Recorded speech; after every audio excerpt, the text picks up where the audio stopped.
बंधुओं, शास्त्रों में बड़ी महिमा है किशोरी जी के। पद्म पुराण में तो इतनी सुंदर व्याख्या है किशोरी जी के जन्मोत्सव की।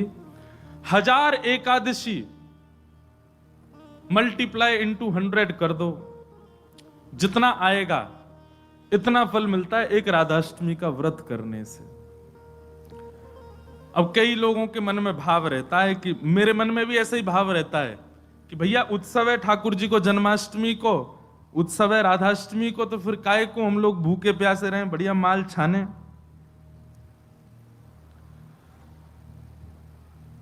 तो भाव तो रहता है, पर शास्त्रों में बड़ी महिमा है। व्रत करने का नियम मूलतः इस भाव से होता है कि भाई जब हम अन्न का सेवन नहीं करते हैं तो अन्न सेवन ना करने से आलस्य जाता है।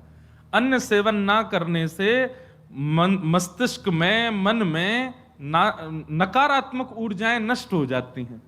फलाहार रहते हैं तो निश्चित ही है ऊर्जावंत होते हैं, तो ऊर्जावंत होंगे तो और बढ़िया उत्सव मनाएंगे।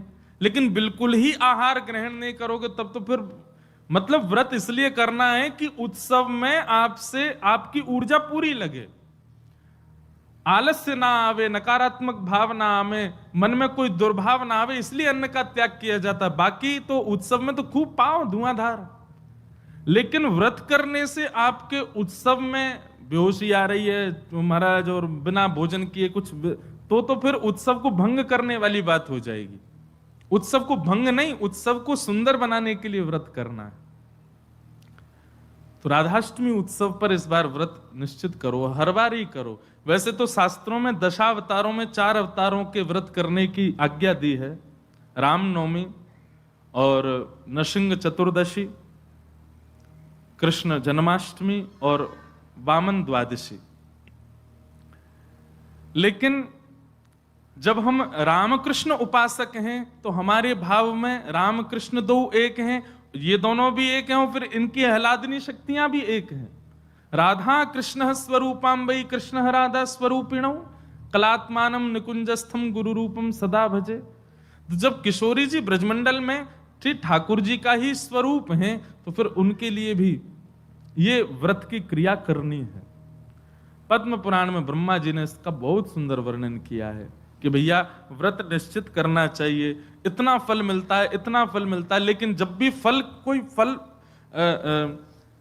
फल बताता है ना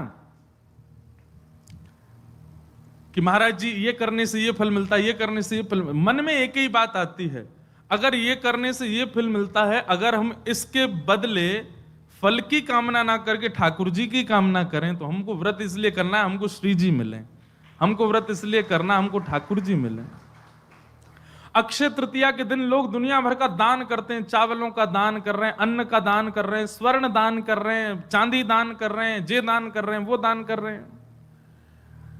हमारे मन में भाव आता है कि भैया वादना नाम को दान करो, जो राह में मिल जाए वही से कहो जय श्री कृष्ण, जो राह में मिल जाए वही से कहो राधे राधे, नाम दान करते चलो। बोले क्यों? बोले अक्षय तृतीया को कछु दान करो तो अक्षय है जाए, तो हम नाम दान करें, हम ठाकुर जी को भजन दान करें, अरे भक्ति दान करें, अपनी भक्ति अक्षय हो जाए, नाम अक्षय हो जाए, प्रेम अक्षय हो जाए, ऐसी अक्षय तृतीया मनाओ। तो कभी भी आपको किसी व्रत या किसी नियम के पीछे फल बताया जा रहा हो, सुन लिया करो, अच्छा इससे ये फल मिलता है, उस फल को गौड़ करके उस फल के स्थान पर किशोरी जी को विराजमान कर दो। हे किशोरी जी, हम राधाष्टमी को व्रत या मारे करेंगे कि हमको आपकी प्रेम लक्षणा भक्ति प्राप्त हो, आपको प्रेम प्राप्त हो, इसलिए हमको व्रत करना है। तो राधाष्टमी उत्सव इस बार भागवत कृपा निकुंज में गिरधर लाल जी का मनाया जाएगा। सुबह 9 बजे से क्रम रहेगा, 8 बजे द्वार खुल जाएंगे, आके बैठ जाना। 9 बजे फिर अभिषेक होगा, टीवी हम लगवा देंगे 2-4 ताकि लाल जी दिखें आप सबको, और फिर उसके बाद बधाई गायन उत्सव आदि चलेगा। 10-11 बजे तक का क्रम रहेगा, ज्यादा लंबा नहीं, छोटा ही क्रम रहेगा। और क्योंकि व्रत रहेगा तो केवल पंचामृत मिलेगा पीवे को, खावे को कछु ना देंगे हम। प्रसाद भी रहेगा, सब लोगों को थोड़ा थोड़ा प्रसाद बाहर ही मिल जाएगा। फिर उसके बाद राधा वल्लभ जी जाइयो, वहां पे ऊधम मचाइयो, बिहारी जी जाइए। और सुनिए, राधाष्टमी को हमारे ब्रजमंडल के रसिक शिरोमणि स्वामी श्री हरदास जी का जन्मोत्सव है। फिर तटीय स्थान जाना, तटीय स्थान जाकर के स्वामी जी महाराज को प्रणाम करके आना, वहां पर खूब निधिवन राज जाना, निधिवन में जाके स्वामी जी को प्रणाम करके आना। राधाष्टमी का उत्सव तो जन्माष्टमी से भी बड़ा होता हमारे ब्रजमंडल में। तो ऐसे राधाष्टमी का भाव। अब कई लोग पूछ रहे हैं कैसे क्रम होना चाहिए, तो देखो ठाकुर जी का जन्मोत्सव मनाया जाता रात्रि 12 बजे, पर किशोरी जी जो हैं ये उदिया भाव से प्रकट हुई, मतलब सूर्य उदय जैसे ही सूर्य की प्रथम किरण पड़ी है पृथ्वी पर, बस हल्के हल्के सूर्य उदय हुआ, तभी किशोरी जी का प्रादुर्भाव हुआ। तो एक प्रकार से नहीं सुन लो, ताली बाद में बजा ले। सुबह 4:30 बजे, 4-4:30 बजे आप सबको, अगर घर में किशोरी जी विराज रही हैं स्वच्छंद भाव से, तो किशोरी जी को अभिषेक करना। वैसे हम तो दोनों उनको ही कर दें, जन्माष्टमी पे भी युगल सरकार घर के ठाकुर जी जो हैं युगल राधा कृष्ण उनको करें, और राधाष्टमी पर भी दोनों उनको ही करें। अगर घर में केवल लड्डू गोपाल विराज रहे हैं, केवल ठाकुर जी मुरली मनोहर लाल जी विराज रहे हैं, त्रिभंग लली ठाकुर जी, तो भी उनको अभिषेक करो, उन्हीं को ही श्री जी स्वरूपा मान करके उनको अभिषेक करो। वैसे तो नियम ऐसा है कि जन्माष्टमी और राधाष्टमी को रात्रि भर जागरण करो, रात भर उत्सव करो, रात भर नाचो गाओ आनंद करो, किशोरी जी को प्रादुर्भाव होगा। और किशोरी जी वास्तव में शयनावस्था में हो, कमल के पुष्प ले आओ और सुंदर सुंदर कमल के पुष्पन के बीच में किशोरी जी के श्री विग्रह को विराजमान रखो, वही में ही पौढ़ाओ, क्योंकि ऐसा भाव शास्त्र में है कि कमल के मध्य से ही किशोरी जी प्रकट भई।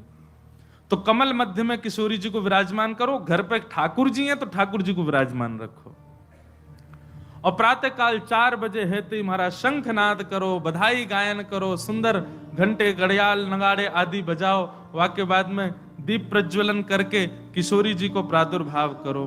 फिर वाक्य बाद पंचामृत अभिषेक करो, पंचामृत अभिषेक करवे के बाद में सुंदर किशोरी जी को श्रृंगार करो, श्रृंगार करवे के बाद भोग धराओ, भोग धरा करके फिर किशोरी जी की आरती करो। आरती करने के पश्चात फिर खूब नाचो, इतने नाचो इतने हम तो अभी जयपुर में एक बात कह के आए, उत्सव तब तक मत मानो कि नाचते नाचते उत्सव करते करते डॉक्टर के पास नहीं जाना पड़ जाए। अगर आपको दवाई नहीं लेनी पड़ी तो समझो उत्सव मनाया ही नहीं आपने। शादी ब्याह होता है घर में, तो लड़की का जो भाई होता है या लड़की के पिताजी, लड़की के मामा, लड़की पक्ष के, लड़का वाले तो ऊधम करें, लड़की वाले इनकी कमर कसे, उनके जेब में 2-4 दवाई पड़ी रहती है, सिर दर्द की, पेट दर्द की। क्यों, हमारी तो बड़ी 3 बहनें, तो उनको पता है, वो एक दवाई रखी रहेगी, क्यों सिर दर्द हो रहा है, सो नहीं पा रहे हैं। तो तभी ब्याह माना जाता है, जब पिता और भाई ये बिल्कुल श्रमित हो जाएं, तब लगता है हाँ ब्याह हुआ। श्रमित ही नहीं हुए तो क्या बात का ब्याह। ऐसे ही उत्सव में महाराज एक आनंद की बात करें, ये नहीं जबरदस्ती कि महाराज दवाई लेनी ही पड़ जाए। जब तक इतने श्रमित नहीं हो जाओ, इतने नहीं थक जाओ कि महाराज अब कुछ नहीं हो सकता हमसे, पस्त नहीं हो जाओ, तब तक नाचते ही रहो किशोरी जी के आगे, ठाकुर जी के आगे। खूब बढ़िया उत्सव।